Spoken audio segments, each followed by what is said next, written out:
Hello दोस्तों, सभी को राम राम। स्वागत है आपका अपने यूट्यूब चैनल अंकुरम एकेडमी डिजिटल पर। तो आज हम पढ़ने वाले हैं कक्षा 12th की बायोलॉजी, जिसमें हमारा जो चैप्टर है वो है मानव जनन, ह्यूमन रिप्रोडक्शन। तो सबसे पहले बात आती है कि ये जनन प्रक्रिया क्या होती है, जनन किसे कहते हैं हम। तो जनन की बात करें तो सिंपल सी शब्द है कि जो भी इस दुनिया में जो प्राणी हैं वो अपने ही समान कोई संतान उत्पन्न करते हैं। अपने समान अगर कोई संतान उत्पन्न कर रहे हैं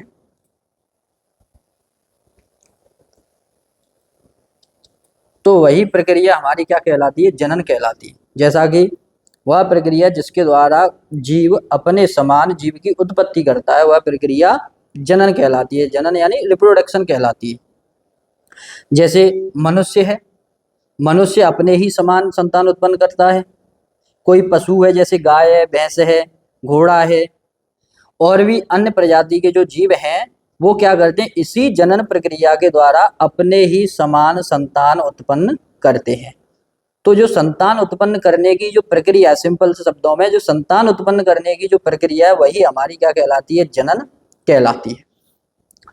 अब इसमें नीचे दिया गया है कि जो मनुष्य होता है वो जरायुज होता है। जरायुज का मतलब क्या होता है, इस जरायुज के बारे में हम देख लेते हैं कि जो मनुष्य सजीव प्रजक होते हैं। सजीव प्रजक का मतलब ही क्या होता है, अर्थात जो सजीवों को जन्म देते हैं, यानी जो सजीवों को जन्म देते हैं। पहला पॉइंट, जो जरायु व्यक्ति होते हैं या जो जरायु प्राणी होते हैं वो क्या करते हैं, सजीवों को जन्म देते हैं। दूसरा, इन जो जरायु होते हैं इनमें तुम्हारी स्तन ग्रंथि पाई जाती है।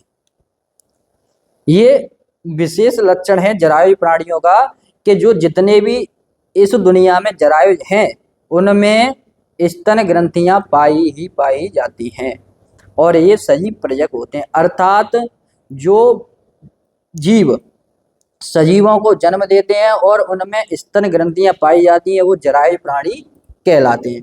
कहने का अर्थ ये हुआ कि जो जितने भी स्तनधारी सजीव हैं या जो जीव हैं वे सभी क्या है, तुम्हारे जरायुज हैं।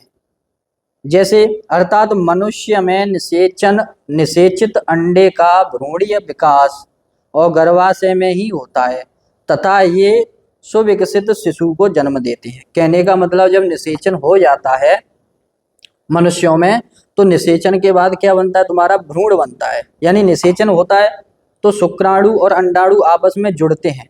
कहने का तात्पर्य यह है कि यहाँ जैसे तुम्हारा ये शुक्राणु है और इधर अंडाणु है, इसमें भी अगुणित संख्या है ना, इसमें भी है ना। अब जब ये आपस में जुड़ेंगे तो यहाँ पर 2n हो जाएगी। तो ये 2n होने के बाद ये बन जाता है तुम्हारा युग्मनज, जिसे हम जायगोट कहते हैं। और ये ऊपर है तुम्हारे गैमेट, यानी इनको हम बोलते हैं युग्मक। जब नर युग्मक शुक्राणु मादा युग्मक अंडाणु आपस में जुड़ते हैं तो इनकी संख्या हो जाती है 2n। 2n होने के बाद ये बन जाता है तुम्हारा युग्मनज यानी जायगोट। फिर इसमें होता है विदलन।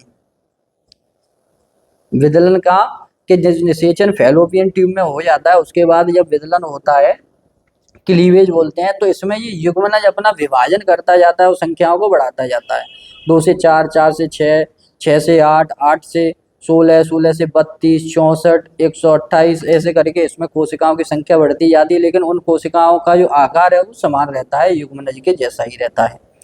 अब ये विदलन करने के बाद ये बन जाता है तुम्हारा भ्रूण, और भ्रूण होते ही ये क्या होता है, गर्भाशय में स्थानांतरित होता है। और गर्भाशय में स्थानांतरित होने के बाद इस भ्रूण का होता है विकास। कहाँ, गर्भाशय के अंदर, जिसे यूट्रस कहते हैं।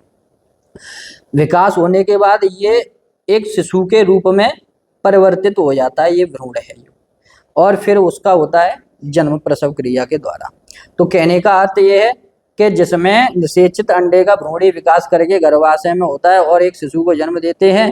कहने का मतलब ये है जो सजीव प्रजक होते हैं या जो बच्चों को जन्म देते हैं वे तुम्हारे प्राणी जरायुज कहलाते हैं। एक होता है अंड प्रजक। अंड प्रजक का मतलब कैसे क्या होता है कि ऐसे जीव जो अंडे देते हैं और अंडे से उनके बच्चे का जन्म होता है उन्हें हम अंड प्रजक कहते हैं।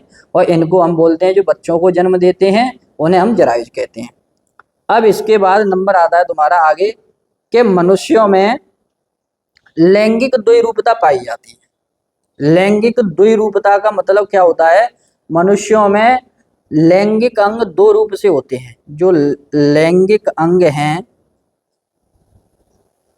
लैंगिक अंग दो रूपों में पाए जाते हैं, उसके दो रूप होते हैं। अब दो रूप कैसे होते हैं तुम्हारे? सिंपल सी बात है, जो मनुष्यों में लैंगिक दो रूपता पाई जाती है, उसमें मनुष्यों में लैंगिकों के दो रूप होते हैं, जिसपे ऊपर ही मैं लिख के तुम्हें बता देता हूँ कि जिसे हम बोलते हैं लैंगिक द्विरूपता। ये इस तरीके से जिसमें तुम्हारे लैंगिक अंग होते हैं वो दो रूपों में पाए जाते हैं। और दो रूपों में क्या पाए जाते हैं? एक तो होता है तुम्हारा नर लैंगिक अंग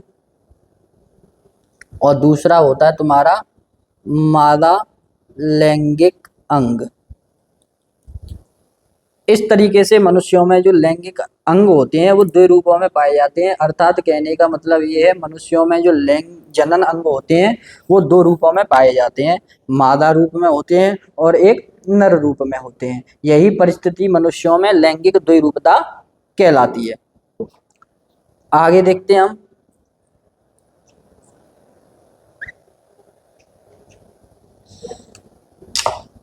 जिसमें मनुष्य एक लिंगी होता है यानी नर, और मादा जननांग या लैंगिक लक्षणों में ही नहीं वरन आकार की लक्षणों में, बाह्य लक्षणों में भी लैंगिक द्विरूपता, द्विरूपता मतलब सेक्सुअल डेमोर्फिज्म, ये दर्शाते हैं। नर तथा मादा के जननांगों में असमानता होती है, बाह्याकार की से भी होती है, नर मादा की पहचान की जा सकती है।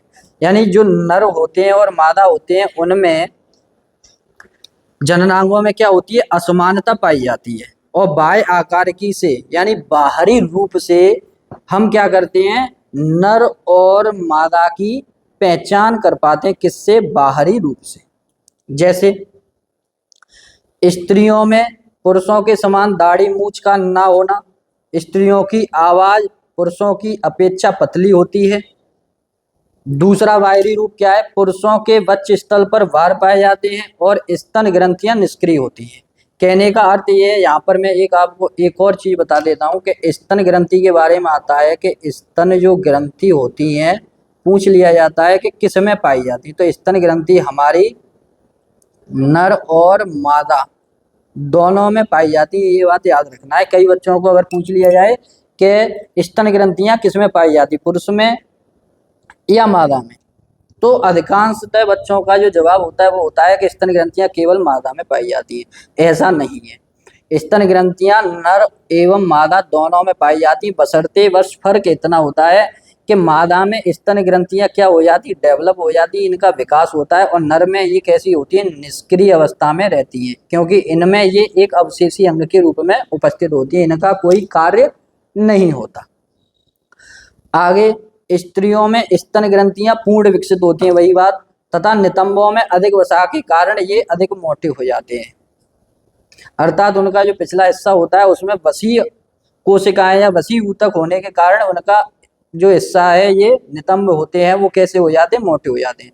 अब मानव में लैंगिक जनन होता है जिसके अंतर्गत आंतरिक निषेचन होता है।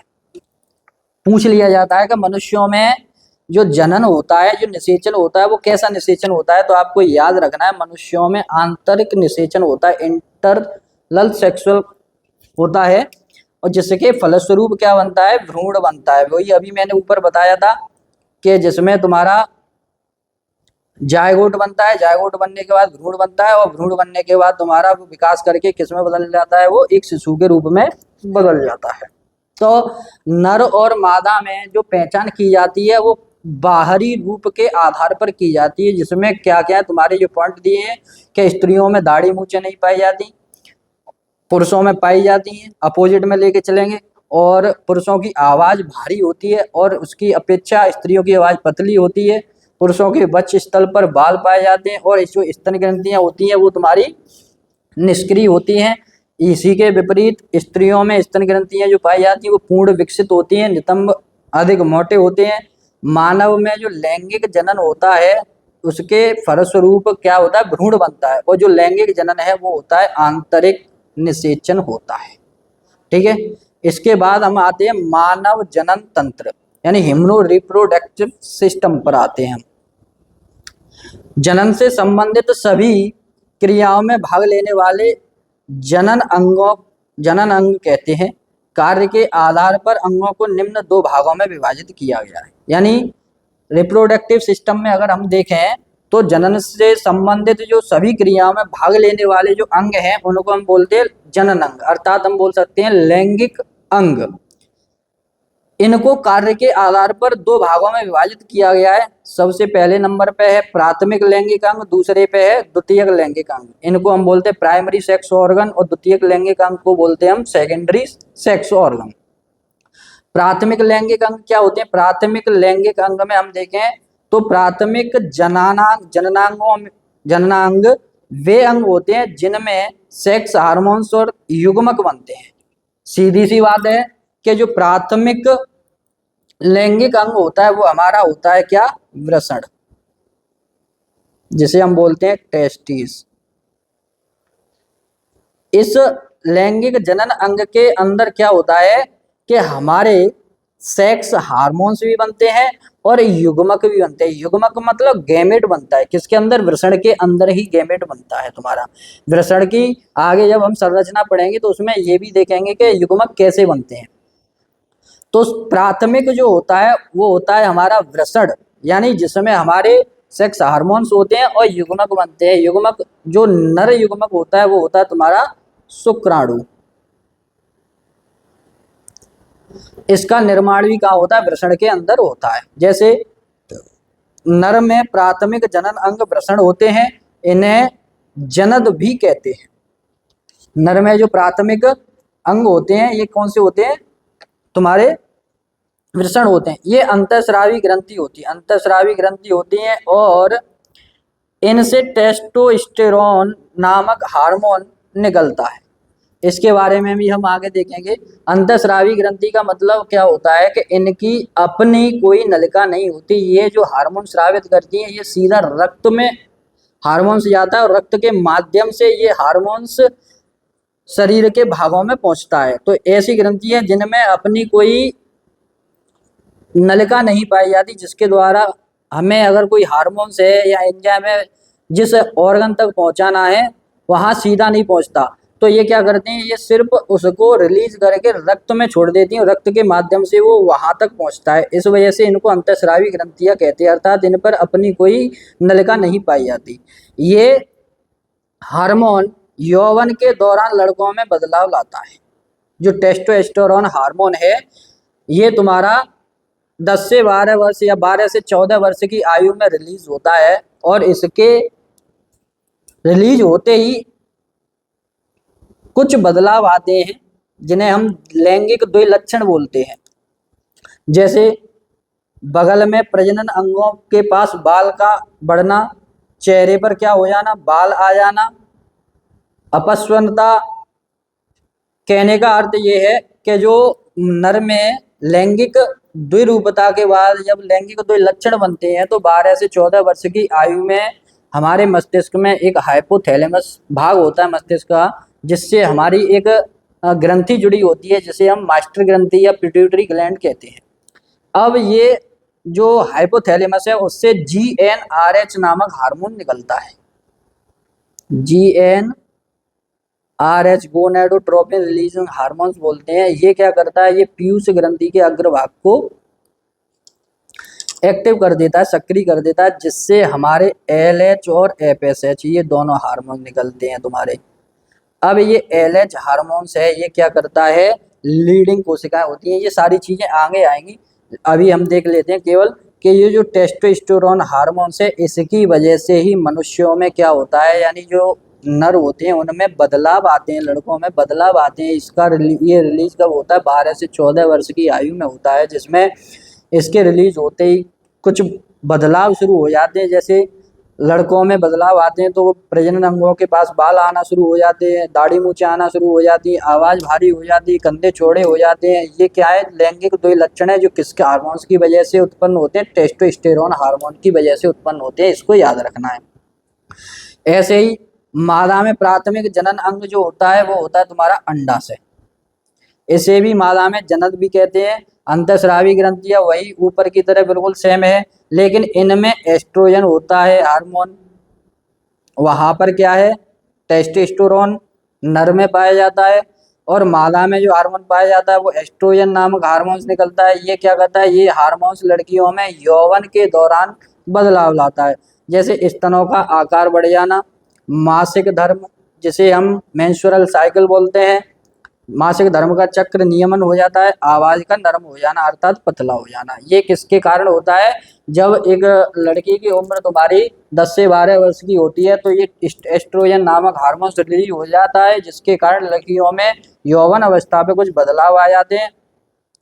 क्या स्तनों का आकार बढ़ता है, मासिक धर्म शुरू हो जाते हैं, आवाज पतली हो जाती है। उधर टेस्टोस्टेरोन हार्मोन्स की वजह से क्या हो जाता है, तुम्हारा लड़कों में भी बदलाव हो जाते हैं। तो ये दोनों हार्मोन्स आपको याद रखने हैं, टेस्टोस्टेरोन हार्मोन्स पाया जाता है तुम्हारा नर में, एस्ट्रोजन पाया जाता है तुम्हारा एक मादा में। इसके बाद आते हैं द्वितीयक यौन अंग यानी सेकेंडरी सेक्स ऑर्गन। प्राथमिक लैंगिक अंग है वो दोनों आपने देख ही लिए, नर में पाया जाता है वृषण और मादा में पाया जाता है तुम्हारा अंडाशय। इसके बाद द्वितीयक लैंगिक इस पे देखेंगे तो वे अंग जो सीधे प्रजनन कोशिकाओं का निर्माण करते हैं, लैंगिक प्रजनन प्रक्रिया को सुविधाजनक बनाते हैं, ये नर और मादा दोनों के प्रजनन तंत्र में होते हैं और ये यौन क्रियाओं में महत्वपूर्ण भूमिका निभाते हैं। कुल मिला के बात ये आती है तुम्हारी कि ऊपर जो ये अंग है प्राथमिक लैंगिक अंग, इनको हम बोल सकते हैं नेसेसरी ऑर्गन, क्योंकि इनकी आवश्यकता है। और ये क्या है द्वितीयक, इनको हम बोल सकते हैं एसेसरी, यानी ये सहायक अंग हो जाएंगे। ये कौन कौन से पाए जाते हैं, इनका सीधा प्रजनन कोशिकाओं का ये निर्माण नहीं करते, लेकिन प्रजनन प्रक्रिया में क्या करते हैं इसको आसान बनाते हैं, और ये नर और मादा दोनों में पाए जाते हैं, अपनी अपनी भूमिका निभाते हैं। जैसे पुरुषों में जो द्वितीयक यौन अंग है वो क्या है, वीर्य वाहिनी जिसे हम शुक्र वाहिनी बोलते हैं, प्रोस्टेट ग्रंथि होती है, लिंग होता है, सेमिनल वेसिकल होती है, शुक्र वाहिका शामिल होती है उसमें। उसके बाद तुम्हारी वीर्य वाहिनी शुक्राणुओं को अंडकोश से शिश्न तक ले जाती है। ये सब क्या है तुम्हारी ऊपर, ये प्रोस्टेट ग्रंथि है, लिंग है, ये सब क्या है, ये सहायक अंगों का कार्य करती हैं। फिर इसके बाद है प्रोस्टेट ग्रंथि है जो वीर्य के साथ तरल पदार्थ मिलाकर वीर्य को पोषक और गतिशील बनाती है। इसके बारे में भी हम आगे बढ़ेंगे, एक एक करके इन सब चीजों के बारे में हम आगे जानकारी डिटेल में लेंगे। फिर है महिलाओं की बात करें तो महिलाओं में जो द्वितीयक अंग है वो क्या है, यौन अंगों में फैलोपियन ट्यूब है, गर्भाशय में फैलोपियन नलिका पाई जाती है तुम्हारी जो जुड़ी होती है उससे, फिर गर्भाशय है, योनि है और उसमें गर्भाशय ग्रीवा होती है और स्तन है। ये तुम्हारे द्वितीयक लैंगिक अंग है किसके, फीमेल के, और ऊपर है तुम्हारे मेल के। ये क्या करते हैं, इनका सीधा जनन कोशिकाओं को नहीं बनाते, लेकिन ये क्या करते हैं उसमें सहायता प्रदान करते हैं हमें। अब बात आती है फैलोपियन ट्यूब अंडाणु को अंडाशय से गर्भाशय तक पहुंचाती है। जैसे ये मान लो एक गर्भाशय है, ऊपर ये फैलोपियन ट्यूब है, इसमें ऐसे करके तुम्हारा ये बना होता है और यहाँ पर तुम्हारा अंडाशय होता है, दोनों तरफ ओवरी होती है, ऐसे करके ये तुम्हारा होता है। यहाँ से जब अंडाणु रिलीज होता है तो ये फैलोपियन ट्यूब क्या करती है, इस अंडाणु को गर्भाशय तक पहुंचाने का कार्य करती है, इसी के माध्यम से ये गर्भाशय के अंदर पहुंचता है और निषेचन का स्थान होती है। यहीं पर तुम्हारे फैलोपियन ट्यूब के भाग में ही निषेचन होता है, आगे सारी चीजें आएंगी। और गर्भाशय भ्रूण के विकास के लिए आवश्यक स्थान प्रदान करता है। सीधी सी बात है, जब भ्रूण बनेगा तो वो भ्रूण का विकास होगा तो गर्भाशय के अंदर ही होता है। और योनि क्या सहायता प्रदान करती है, योनि जन्म के समय बच्चे के बाहर आने का मार्ग और योनि क्रिया के दौरान शुक्राणु को ग्रहण करती है। कहने का मतलब योनि के द्वारा ही शुक्राणु अंदर फैलोपियन ट्यूब तक पहुंचते हैं, और जब बच्चा एक पैदा होता है तो इसे योनि ही क्या करती है, उसको पैदा करने का मार्ग प्रदान करती है। ये भी एक सहायक अंग हो गया। गर्भाशय ग्रीवा, गर्भाशय और योनि के बीच जो मार्ग होता है उसे प्रसव के दौरान खुलता है, जिसे सर्विक्स कहते हैं या गर्भाशय ग्रीवा कहते हैं। जो मार्ग होता है वो गर्भाशय ग्रीवा होती है तुम्हारी, या सर्विक्स बोलते हैं उसको। इसके बाद आता है तुम्हारा स्तन, शिशु को पोषण प्रदान करने के लिए दूध का निर्माण करता है। जब एक बच्चा प्रसव क्रिया के द्वारा पैदा हो जाते हैं तो स्तन ग्रंथि है जो, वो क्या करते हैं, शिशु को दुग्ध पान कराने के लिए वो सहायक होता है। इसके बाद अब जो मैंने इसमें ये बताया है तुम्हें कि प्राथमिक लैंगिक अंग हैं, जैसे पुरुषों में वृषण और एक मादा में तुम्हारा अंडाशय है। इसके बाद आगे हमने देखा कि सजीव प्रजक हैं जो मनुष्य होते हैं वो। अब धीरे धीरे करके हम इस चैप्टर की शुरुआत करेंगे आगे चल के। तो सबसे पहले जैसे लैंगिक जनन के दौरान जो घटनाएं होती हैं उसके बारे में, क्या क्या कौन कौन सी घटना होती है, 3 प्रकार की तुम्हारी घटनाएं होती हैं, वो भी हम इसी में आगे देखेंगे कि 3 घटनाएं कौन कौन सी होती हैं। तो यहाँ मैं बता दूं, सबसे पहले तुम्हारा होता है युग्मक जनन। युग्मक जनन होता है। उसके बाद युग्मक का स्थानांतरण होता है। युग्मक का स्थानांतरण। फिर इसके बाद आती है तुम्हारी निषेचन। निषेचन के बाद सहगर्भता, और सहगर्भता के बाद आता है तुम्हारा भ्रूण का विकास। भ्रूण का विकास। अब ये तुम्हारी प्रक्रिया होती है स्टेप बाय स्टेप। तो जिसमें तुम्हारा युग्मक जनन और युग्मक स्थानांतरण, ये दोनों जो घटनाएं ये होती है तुम्हारी निषेचन पूर्व, और ये तुम्हारी निषेचन है, और ये है निषेचन पश्च। इस तरीके से ये 3 घटनाएं होती हैं, और आगे हम इन तीनों घटनाओं के बारे में बारी बारी से पढ़ेंगे। तो सबसे पहले हमने देख लिया कि जो प्राथमिक लैंगिक अंग होता है वो वृषण होता है, वृषण के बारे में पढ़ेंगे। और मादा में तुम्हारा अंडाशय होता है। इसके बाद हमने मानव में जो नर होते हैं उसमें सहायक ग्रंथियां भी होती हैं, सहायक नलिका भी होती है, जिसमें एक जोड़ी तुम्हारी सहायक नलिका पाई जाती है। सहायक ग्रंथियां जो अभी मैंने बताया था, प्रोस्टेट ग्रंथि है, शुक्राशय ग्रंथि है, एक बल्बो यूरेथ्रल ग्रंथि है। ये सहायक ग्रंथियों का कार्य करती हैं। बाह्य जनेंद्रिय, जिसमें तुम्हारा लिंग शामिल होता है। तो एक एक करके हम इन अंगों के बारे में पढ़ेंगे। तो अभी तक आपने अगर चैनल को सब्सक्राइब नहीं किया है तो चैनल को सब्सक्राइब जरूर कर लें। इस चैप्टर की वीडियो है जो पार्ट 1, पार्ट 2, पार्ट 3 ऐसे करके एक एक वीडियो आपके सामने आती रहेगी। और इसी तरीके से आपको अगर कोई परिभाषा लिखनी है, उसे पढ़ना है, याद करना है, तो आपको ये सारी चीज़ें मिली रहेंगी। बाकी मैं समझाता रहूँगा। अगर कोई चीज़ है जो आपको समझ में नहीं आई है तो आप कमेंट करें, क्वेश्चन करें, उसका हम आंसर आपको ज़रूर देंगे।